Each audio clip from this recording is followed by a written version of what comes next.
PM મોદીના ગુજરાત પ્રવાસનો આજે ત્રીજો અને અંતિમ દિવસ. વહેલી સવારે સાસણમાં કરશે સિંહ દર્શન.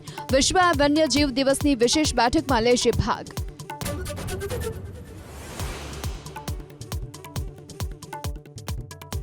માર્ચના બીજા ત્રીજા સપ્તાહમાં કાળઝાળ ગરમીનો થશે અહેસાસ. મોટાભાગના શહેરોમાં તાપમાનનો પારો 35 ડિગ્રીને પાર થવાનું અનુમાન. હીટવેવની પણ આગાહી.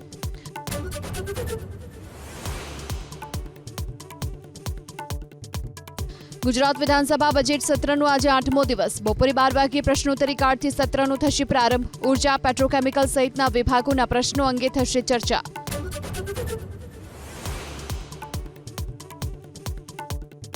રાજ્યમાં દારૂબંધીના કાયદાને પડકારતી અરજી મુદ્દે હાઈકોર્ટમાં સુનાવણી. અગાઉની સુનાવણીમાં અરજી ટકવાપાત્ર હોવાનું હાઈકોર્ટનું અવલોકન. આજની સુનાવણીમાં હાઈકોર્ટનું અવલોકન બનશે મહત્વપૂર્ણ.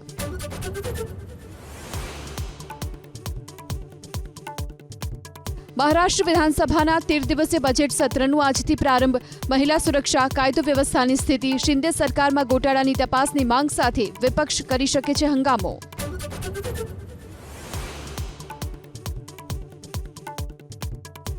ચેમ્પિયન્સ ટ્રોફીની મેચમાં ભારતે ન્યૂઝીલેન્ડને 44 રને આપ્યો પરાજય. હવે સેમીફાઇનલમાં ઇન્ડિયા વર્સેસ ઓસ્ટ્રેલિયા અને સાઉથ આફ્રિકા વર્સેસ ન્યૂઝીલેન્ડ.